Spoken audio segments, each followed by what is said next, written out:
നമസ്കാരം. പ്രിയപ്പെട്ട എല്ലാ പ്രേക്ഷകർക്കും ശ്രീഭദ്ര ജ്യോതിഷം ചാനലിലേക്ക് സ്വാഗതം. 2025 മാർച്ച് മാസ ഫലങ്ങളെക്കുറിച്ചാണ് നമ്മൾ ചർച്ച ചെയ്തുകൊണ്ടിരിക്കുന്നത്. ഒരുപാട് വിശദീകരണമില്ലാതെ നമ്മൾ നക്ഷത്ര ഫലങ്ങളിലേക്ക് പോകാം. സൂര്യൻ, ശനി എന്നിവർ കുംഭൻ രാശിയിലാണ്. ബുധൻ, ശുക്രൻ, രാഹു എന്നീ ഗ്രഹങ്ങൾ മീനൻ രാശിയിലാണ്. വ്യാഴം ഇടവൻ രാശിയിൽ, ചൊവ്വ മിഥുനൻ രാശിയിൽ, കേതു കന്നി രാശിയിൽ. ഇങ്ങനെയാണ് ഗ്രഹസ്ഥാനങ്ങൾ ഇപ്പോൾ ഉള്ളത്. ഇതിൻ്റെ അടിസ്ഥാനത്തിൽ ഈ ഗ്രഹസഞ്ചാരങ്ങളെ അടിസ്ഥാനപ്പെടുത്തി നമുക്ക് ഈ പറഞ്ഞ മകം, പൂരം, ഉത്രമത്തം, ചിത്തിര ഈ 5 നക്ഷത്രക്കാരുടെ ഫലം ഒന്ന് നോക്കാം. ഇനി ചന്ദ്രൻ്റെ കാര്യം പറയാൻ വിട്ടുപോയി. മാർച്ച് 14 തീയതിയാണ് വെളുത്തവാവ് വരുന്നത്, പൗർണമി വരുന്നത്. മാർച്ച് 29 തീയതിയാണ് അമാവാസി അല്ലെങ്കിൽ കറുത്തവാവ് സംഭവിക്കുന്നത്. മകം നക്ഷത്രക്കാരുടെ ഫലം ആദ്യമായിട്ട് നോക്കാം. മകം നക്ഷത്രം ചിങ്ങക്കൂറിലാണ് ഉൾപ്പെടുന്നത്. അവർക്ക് സൂര്യൻ 7-ലും 8-ലും ആയിട്ടാണ് സഞ്ചരിക്കുന്നത്. അതായത് സൂര്യൻ മാർച്ച് 14 വരെ കുംഭൻ രാശിയിലും അതിനുശേഷം മീനൻ രാശിയിലുമായിട്ടാണ് സഞ്ചരിക്കുന്നത്. അപ്പോൾ തൊഴിൽ രംഗത്ത് അല്പസ്വല്പം പ്രയാസങ്ങൾ ഉണ്ടാകാനായിട്ട് സാധ്യതയുണ്ട്. പ്രത്യേകിച്ച് ദൈനംദിന തൊഴിലുകൾ ചെയ്യുന്നവരുണ്ട്. അന്നന്നത്തെ ജോലി ചെയ്ത് അന്നന്ന് ശമ്പളം കിട്ടി ചിലവുകൾ നടത്തുന്ന ആളുകളെ സംബന്ധിച്ച് ജോലിയിൽ എന്തെങ്കിലുമൊക്കെ തടസ്സങ്ങൾ, ബുദ്ധിമുട്ടുകൾ, സമയത്ത് പോകാൻ പറ്റാതിരിക്കുക, പറഞ്ഞ സമയത്ത് പറഞ്ഞ അസൈൻമെൻറ്റ് ചെയ്തു കൊടുക്കാൻ പറ്റാതിരിക്കുക, അങ്ങനെയുള്ള ബുദ്ധിമുട്ടുകൾ ഉണ്ടാകാം. അത് ഏറ്റെടുത്ത ജോലി സമയത്ത് ചെയ്യാൻ പറ്റാത്ത പ്രയാസങ്ങൾ അനുഭവപ്പെടാം. ചെറിയ നേട്ടങ്ങൾക്ക് വേണ്ടിയിട്ടും കൂടുതൽ അധ്വാനം വേണ്ടി വരും എന്നുള്ളതാണ് മറ്റൊരു ബുദ്ധിമുട്ട്. മനപ്രയാസവും സംഭവിക്കാം. ബന്ധുജനങ്ങളുമായിട്ട് അഭിപ്രായ വ്യത്യാസം ഉണ്ടാവുകയും അതുമൂലം അത് കുടുംബത്തിലെ സ്വസ്ഥതയെ ബാധിക്കാനുമൊക്കെ സാധ്യതയുണ്ട്. ചെറിയ യാത്രകളൊക്കെ ഗുണകരമാണ്. പുണ്യ സ്ഥലങ്ങളൊക്കെ സന്ദർശിക്കാനുള്ള യോഗമുണ്ട്. സഹോദരങ്ങൾക്ക് വിവാഹം, സഹോദരങ്ങൾക്കെന്ന് പറഞ്ഞാൽ സ്വന്തം രക്തബന്ധത്തിലുള്ള സഹോദരങ്ങളും ആകാം, കസിൻസും ആകാം. സ്ഥാനം കൊണ്ടോ ബന്ധം കൊണ്ടോ സഹോദരങ്ങളായിട്ടുള്ളവർക്ക് വിവാഹം സംഭവിക്കാം. പിന്നെ കൂട്ടുചേർന്നുള്ള ചില പ്രവൃത്തികൾ ഗുണകരമായിട്ട് തീരുന്നതാണ്. നല്ല സുഹൃത്തുക്കളൊക്കെ ഹെൽപ്പ് ചെയ്യുന്നതാണ്, സഹായം ചെയ്യുന്നതാണ്. ഈ ബന്ധുക്കളുമായിട്ടുള്ള അഭിപ്രായ വ്യത്യാസം ഉണ്ടായാലും അത് പറഞ്ഞു തീർക്കാൻ സാധിക്കും, പക്ഷേ കുറച്ച് പ്രയാസമായിരിക്കും. അതുകൊണ്ട് എപ്പോഴും സംസാരത്തിലൊക്കെ ഒന്ന് ആലോചിച്ച് ചെയ്യുന്നത് നന്നായിരിക്കും. പിന്നെ ലോണുകൾ, ചിട്ടികൾ, അങ്ങനെയുള്ള കാര്യങ്ങളിൽ നിന്നൊക്കെ, ധനം പ്രതീക്ഷിച്ചിരിക്കുന്ന കാര്യങ്ങളിൽ നിന്ന് പൈസ കിട്ടാൻ സാധ്യതയുണ്ട്. പഴയ ഇൻവെസ്റ്റ്മെൻറ്റുകളുണ്ട്, നേരത്തെ നിക്ഷേപിച്ച പൈസ, അത് പലിശ സഹിതം അല്ലെങ്കിൽ അതിൻ്റെ ലാഭസഹിതം തിരിച്ചു കിട്ടാനുള്ള സാധ്യത ഉണ്ട്. കലാരംഗത്ത് പ്രവർത്തിക്കുന്നവർക്ക് കാലം ഗുണകരമാണ്. പിന്നെ 11-ൽ ചൊവ്വ നിൽക്കുന്നത് ധനാഗമ മാർഗ്ഗങ്ങൾ തുറന്നു വരുന്നതാണ്. ചിലപ്പോൾ ആരും അറിയാതെ തന്നെ ധനം സമ്പാദിക്കാനായിട്ട് സാധിക്കും. രഹസ്യ മാർഗ്ഗങ്ങളിൽ കൂടെയുള്ള ധനലാഭം ഉണ്ടാകാം. പിന്നെ ശനി ഇപ്പോൾ മുന്നോട്ട് സഞ്ചരിച്ച് മാർച്ച് 29 ആകുമ്പോഴത്തേക്കും കുംഭ രാശിയിൽ നിന്ന് മീനൻ രാശിയിലേക്ക് എത്തുമ്പോൾ അഷ്ടമശനി എന്നുള്ള അവസ്ഥയാണ് ഉണ്ടാകുന്നത്. ഇപ്പം കണ്ടകശനിയാണ്.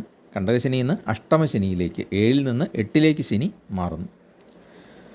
സൂര്യൻ അതുപോലെ തന്നെ 7-ൽ നിന്ന് 8-ലേക്കാണ് മാറുന്നത്. അപ്പോൾ അതിനെ കൂടെ ബേസ് ചെയ്താണ് ഈ ഫലങ്ങൾ പറഞ്ഞത്. അപ്പോൾ അഷ്ടമശനി എന്ന് പറയുന്നത്, ശനി ഇപ്പം മീനൻ രാശി എന്ന് പറയുന്നത് വ്യാഴത്തിൻ്റെ, ശുഭഗ്രഹമായ വ്യാഴത്തിൻ്റെ രാശിയാണ്. വ്യാഴം എന്ന് പറയുന്നത് ശനിയെ സംബന്ധിച്ച് സമനായ ഗ്രഹമാണ്, സമത്വമുള്ള ഗ്രഹമാണ്. അതുകൊണ്ട് വലിയ മാരകമായ പ്രശ്നങ്ങൾ ഉണ്ടാകാൻ സാധ്യത കുറവാണ്. ജാതകത്തിൽ അതുപോലെ മോശം ഗ്രഹസ്ഥിതി ഉണ്ടെങ്കിൽ ശനിയുടെ ദോഷം അമിതമായിട്ട് ബാധിക്കുകയുള്ളൂ. എങ്കിലും ഈ അഷ്ടമശനി പറയുന്ന തടസ്സങ്ങളുണ്ടല്ലോ, ജോലിയിൽ, പിന്നെ ആരോഗ്യത്തിൽ, ഇങ്ങനെയുള്ള തടസ്സങ്ങളും പ്രശ്നങ്ങളുമൊക്കെ അനുഭവിക്കേണ്ടി വരികയും ചെയ്യും. അപ്പോൾ മാർച്ച് മാസം അവസാനമാണ് അഷ്ടമത്തിലേക്ക് ശനി മാറുന്നത്. അതുവരെ 7.5 ശനി, കണ്ടകശനിയാണെങ്കിലും കുംഭത്തിലെ ശനി ആയതുകൊണ്ട് മാർച്ച് അവസാന വാരം വരെ വലിയ പ്രശ്നമില്ലാതെ മുന്നോട്ട് പോകും. ശനിദോഷം വലുതായിട്ട് ബാധിക്കാതെ മുന്നോട്ട് പോകും. ചൊവ്വ 11-ലും ആയതുകൊണ്ട് ആ പ്രശ്നങ്ങൾ ഉണ്ടാകുകയില്ല. 10-ലാണ് വ്യാഴം സഞ്ചരിച്ചുകൊണ്ടിരിക്കുന്നത്. 10-ലെ വ്യാഴം എന്ന് പറയുന്നത് ചില അവസ്ഥകളിൽ ഗുണകരമാണ്, കർമ്മത്തിൻ്റെ ചില ഘട്ടങ്ങളിൽ ഗുണകരമാണ്, എന്നാൽ അല്പം മനപ്രയാസം ഉണ്ടാക്കുന്ന കാര്യവുമാണ്. കർമ്മരംഗത്ത് നമുക്ക് ധനപരമായിട്ട് നേട്ടങ്ങൾ ഉണ്ടായെന്ന് വരാം, പക്ഷേ മേലധികാരികളുടെ ഒരു അവഗണന, ഉദ്ദേശിക്കുന്ന സ്ഥാനമാനങ്ങൾ കിട്ടാനുള്ള കാലതാമസം, ഇതൊക്കെ അല്പം പ്രയാസപ്പെടുത്തിയേക്കാം. അപ്പോൾ എന്താണെങ്കിലും വളരെ പ്രാർത്ഥനയോടുകൂടി തന്നെ മുന്നോട്ട് പോവുക. വസ്തു വിൽപ്പനയിലൊക്കെ തടസ്സങ്ങൾ മാറാൻ സാധ്യതയുണ്ട്. അപ്പോൾ ശനിയും വലിയ ദോഷം ചെയ്യുകയില്ല. മൂലത്രികോണത്തിൽ കുംഭത്തിൽ ഇപ്പോൾ സഞ്ചരിക്കുന്നത് കൊണ്ട് ചൊവ്വ 11-ന് നിൽക്കുന്നു. അപ്പോൾ ഇത് രണ്ടും ഭൂമിയുമായിട്ട് കാരകത്വമുള്ള ഗ്രഹമാണ്.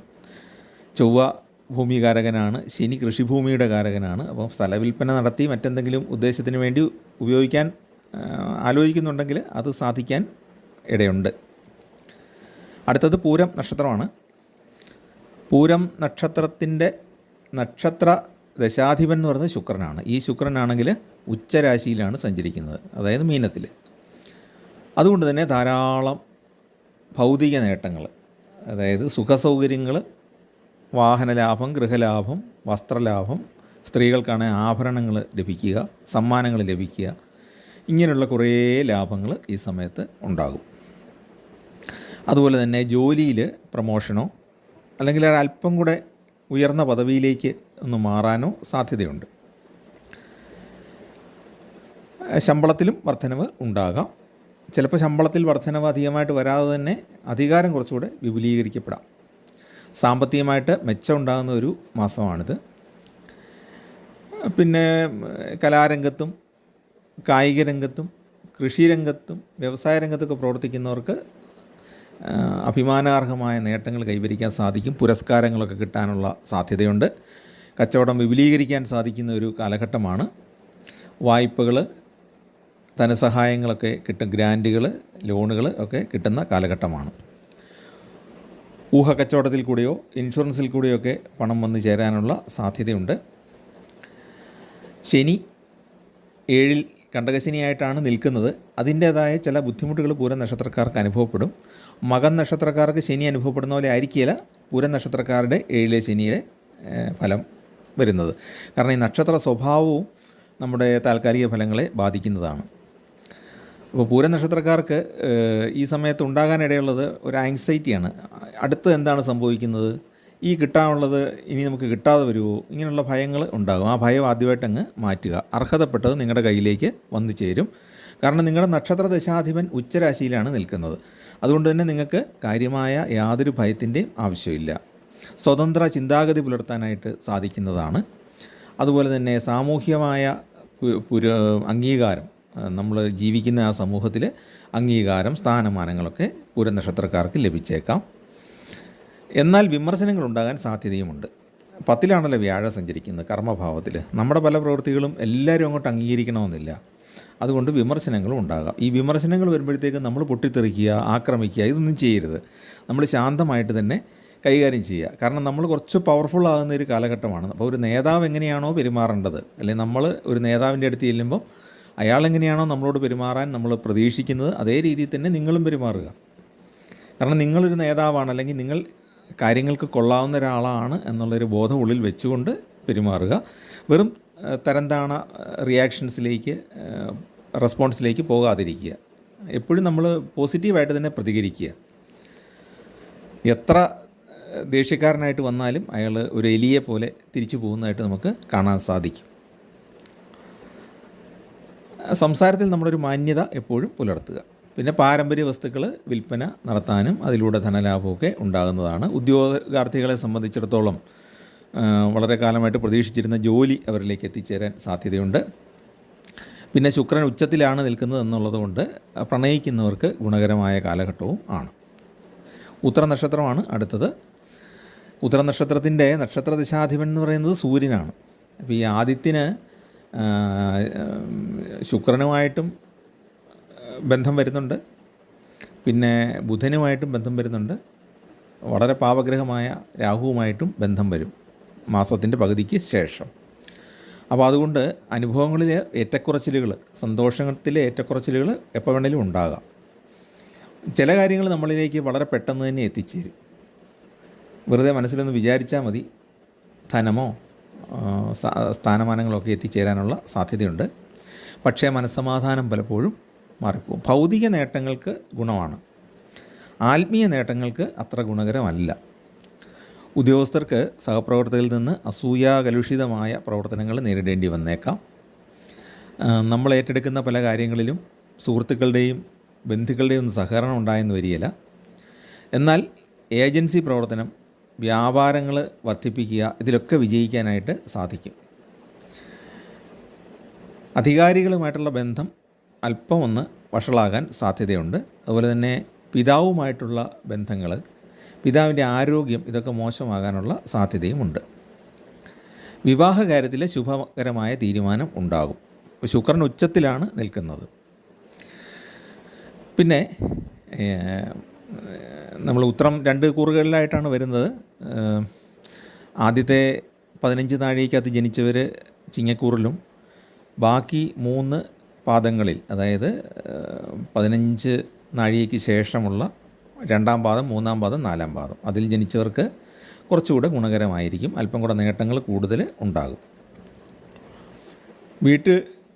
വീട്ടിൽ നിന്ന് മാറി നിൽക്കേണ്ട സാഹചര്യം ഉണ്ടാകാം. ജോലിയിൽ മാറ്റം ഉണ്ടായിട്ടോ അല്ലെങ്കിൽ മറ്റെന്തെങ്കിലും കാരണം കൊണ്ടോ ഒരല്പകാലം വീട് വിട്ട് മാറി നിൽക്കാനുള്ള സാധ്യത ഉണ്ട്. ചിലപ്പോൾ ദൂരേക്ക് ജോലി കിട്ടുന്നതുകൊണ്ടാകാം, അല്ലെങ്കിൽ മറ്റെന്തെങ്കിലും പ്രയാസങ്ങൾ നേരിടുന്നതുകൊണ്ടാകാം, അല്ലെങ്കിൽ കൂടുതൽ ബെറ്ററായിട്ടുള്ള ഒരു സാഹചര്യം അന്വേഷിച്ച് പുറത്തേക്ക് പോകുന്നതാകാം. എന്താണെങ്കിലും വീട് വിട്ടൊന്ന് മാറി നിൽക്കേണ്ട സാഹചര്യം ഉണ്ടായേക്കാം.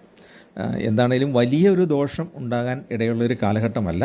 ചെറിയ ചെറിയ വിഷമങ്ങളുമായിട്ട് ഈ മാസം അങ്ങ് കടന്നു പോകും. ധനലാഭം സാമാന്യമായിട്ട് ഉണ്ടാകുകയും ചെയ്യും. അത്തം നക്ഷത്രമാണ് അടുത്തത്. മാസത്തിൻ്റെ ആദ്യ പകുതി അത്തം നക്ഷത്രക്കാർക്ക് കൂടുതൽ ഗുണമാണ്. അത്തം നക്ഷത്രം കന്നിക്കൂറിലാണ് വരുന്നത്.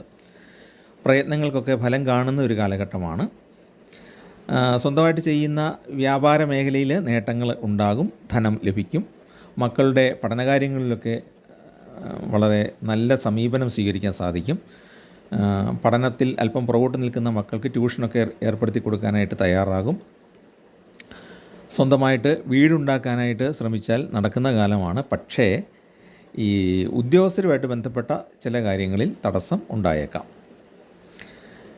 നമ്മൾ ഉദ്ദേശിക്കുന്ന സമയത്ത് പെർമിറ്റുകളും ഒന്നും കിട്ടണം എന്നില്ല, ലൈസൻസുമൊക്കെ.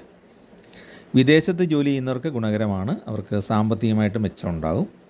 ആത്മീയ സാധനങ്ങൾക്കൊക്കെ ഗുണകരമായ കാലഘട്ടമാണ്. പുണ്യസ്ഥലങ്ങൾ സന്ദർശിക്കാൻ സാധിക്കും. പോസിറ്റീവ് എനർജിയുള്ള പല സ്ഥലങ്ങളിലും പോകാൻ യോഗമുണ്ട്. രോഗം ബാധിച്ച ആളുകൾക്ക് രോഗത്തിൽ നിന്ന് വിമുക്തി ലഭിക്കുകയോ അല്ലെങ്കിൽ ആശ്വാസം ലഭിക്കുകയോ ചെയ്യും. പഴയ സുഹൃത്തുക്കളെ കണ്ടുമുട്ടാനും അവരോടൊപ്പം സമയം ചെലവഴിക്കാനും യോഗമുണ്ട്. ദാമ്പത്യപരമായ ചില പ്രശ്നങ്ങൾ ഈ മാസം ഉണ്ടായേക്കാം. മേലധികാരികളെ സംബന്ധിച്ച് അവരുടെ പ്രീതി നമുക്ക് കിട്ടാൻ സാധ്യതയുണ്ട്. കാരണം നമുക്ക് ഇന്നോവേറ്റീവായിട്ടുള്ള പല ആശയങ്ങളും അവതരിപ്പിക്കാൻ സാധിക്കും. പ്രത്യേകിച്ച് ഈ സാങ്കേതിക വിദ്യാരംഗത്ത് പ്രവർത്തിക്കുന്നവർക്ക്, എഞ്ചിനീയറിംഗ് ടെക്നോളജി മേഖലയിലുള്ളവർക്ക് പുതിയ ആശയങ്ങൾ പ്രകടിപ്പിക്കാനും അത് മേലധികാരികളുടെ പ്രശംസയ്ക്ക് പാത്രമാകാനും സാധ്യതയുണ്ട്. ഇത് ഒരു ഗിമിക്സ് ആകാതെ, അല്ലെങ്കിൽ നമ്മളൊരു പേപ്പറിൽ മാത്രം ഈ ആശയങ്ങൾ ഒതുക്കി നിർത്താതെ അത് പ്രായോഗിക തലത്തിലേക്ക് കൊണ്ടുവന്ന് അത് നമ്മുടെ കരിയറിന് ഒരു മുതൽക്കൂട്ടാകുന്ന രീതിയിൽ കൈകാര്യം ചെയ്യുക. ഈ സമയത്ത് അത് തുടങ്ങാനായിട്ട് സാധിക്കും. അതായത് നമ്മളിപ്പോൾ ഒരു കണ്ടുപിടുത്തം നടത്തി, അല്ലെങ്കിൽ നമുക്കൊരു പുതിയ ഐഡിയ കിട്ടി. ആ ഐഡിയയുടെ പ്രാക്ടിക്കൽ സൈഡ് നോക്കിയിട്ട് അത് നമ്മൾ എഫക്റ്റ് ചെയ്ത് കഴിഞ്ഞാൽ, അല്ലെങ്കിൽ നമ്മളത് മുന്നോട്ട് കൊണ്ടുവന്നു കഴിഞ്ഞാൽ, ഉപകരണമായിട്ടോ അല്ലെങ്കിൽ ഒരു പ്രവർത്തനമായിട്ടോ അത് മുന്നോട്ട് കൊണ്ടുവന്നു കഴിഞ്ഞാൽ അംഗീകരിക്കപ്പെടും, സമൂഹത്തിലത് അംഗീകരിക്കപ്പെടും. അപ്പോൾ അതിനുള്ളൊരു തയ്യാറെടുപ്പ് ഈ സാങ്കേതിക രംഗത്ത് പ്രവർത്തിക്കുന്നവർ തുടങ്ങുക. സാങ്കേതിക രംഗം മാത്രമല്ല കേട്ടോ, സാമൂഹിക പ്രവർത്തനത്തിലും മറ്റു കാര്യങ്ങളിലും ഒക്കെ ആകാം. കുടുംബപരമായ കാര്യങ്ങളിൽ പോലും പുതിയ ഒരു ഐഡിയ കൊണ്ടുവന്ന് അത് പ്രായോഗികമായിട്ട് വിജയിപ്പിക്കാനായിട്ട് സാധിക്കുന്നതാണ്. അടുത്ത ചിത്തിരയാണ്. ചിത്തിര നക്ഷത്രക്കാരെ സംബന്ധിച്ച് അവർ 2 കൂറിലാണ് വരുന്നത്. ആദ്യത്തെ പകുതി കന്നിക്കൂറിലും രണ്ടാമത്തെ പകുതി തുലാക്കൂറിലുമാണ്. അതിൽ ഈ തുലാക്കൂറുകാർക്ക് എന്താണ്, അവരുടെ രാശിനാഥനാണ് ശുക്രൻ. ശുക്രൻ ഉച്ചത്തിലാണ് നിൽക്കുന്നത്. കന്നിക്കൂറിൻ്റെ രാശിനാഥനാണ് ബുധൻ. ബുധൻ നീചത്തിലാണ് നിൽക്കുന്നത്. അപ്പോൾ ആ ഒരു വ്യത്യാസം ചിത്തിരയുടെ ആദ്യ പകുതിയും 2-ാം പകുതിയും തമ്മിൽ ഉണ്ടാകും. എന്താണെങ്കിലും വലിയ ഒരു സമ്മർദ്ദമില്ലാതെ ജീവിതം മുന്നോട്ട് പോകുന്ന കാലഘട്ടമാണ്. ഈ ലക്ഷ്യപ്രാപ്തി എന്ന് പറയുന്ന ഉദ്ദേശിച്ച ഉടൻ തന്നെ കാര്യങ്ങളൊന്നും സാധിച്ചു കിട്ടുകയില്ല. കുറേയേറെ അലഞ്ഞാൽ മാത്രമേ പല കാര്യങ്ങളും ലഭ്യമാവുകയുള്ളൂ. കടബാധ്യത ഒരളവ് വരെ പരിഹരിക്കാനായിട്ട് സാധിക്കും. വലിയ പ്രശ്നങ്ങളില്ലാതെ സാമ്പത്തിക കാര്യങ്ങൾ മുന്നോട്ട് കൊണ്ടുപോകാൻ സാധിക്കും. ശത്രുക്കളിൽ നിന്നും പല നീക്കങ്ങളും ഉണ്ടാകാം, പക്ഷേ അതിനെയൊക്കെ എതിർത്ത് തോൽപ്പിക്കാൻ സാധിക്കും. ധൈര്യമുണ്ടാകും. സുഹൃത്തുക്കളുടെ സഹായമുണ്ടാകും, ബന്ധുക്കളുടെ സഹായമുണ്ടാകും. കുടുംബയോഗങ്ങളിലൊക്കെ പങ്കെടുക്കാനുള്ള സാധ്യതയുണ്ട്.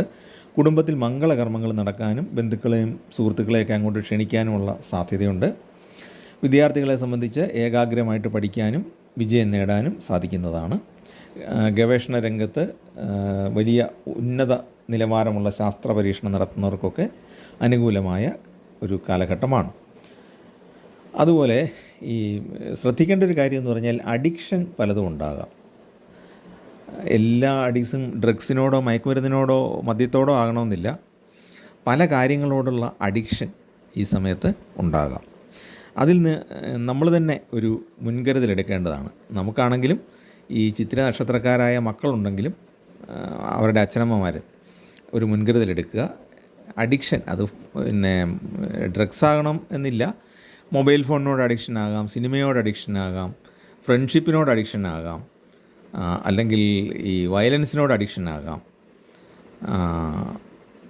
അങ്ങനെ ഈ എന്താണ് പറയുന്നത്, നോർമൽ ജീവിതത്തിൽ നിന്ന് വളരെ തീവ്രമായ മറ്റൊരു മേഖലയിലോട്ട് ചാടിപ്പോകാനുള്ള ഒരു സാധ്യത ഈ സമയത്തുണ്ട്. അപ്പോൾ അങ്ങനെ എന്തെങ്കിലും ഒരു വ്യത്യാസം കുട്ടികളിൽ കണ്ടാൽ അച്ഛനമ്മമാരതൊന്ന് ശ്രദ്ധിക്കുക. അപ്പോൾ ഈ ഗ്രഹങ്ങളുടെ യോഗവും ഉച്ച നീച്ചമൊക്കെ വരുമ്പോഴത്തേക്കും ഗ്രഹരശ്മികളുടെ ബലത്തിലുള്ള വ്യത്യാസം ഉണ്ടാകുന്നതുകൊണ്ട് മനുഷ്യ സ്വഭാവത്തിൽ നല്ലൊരു മാറ്റം ഈ സമയത്തുണ്ടാകുന്നുണ്ട്.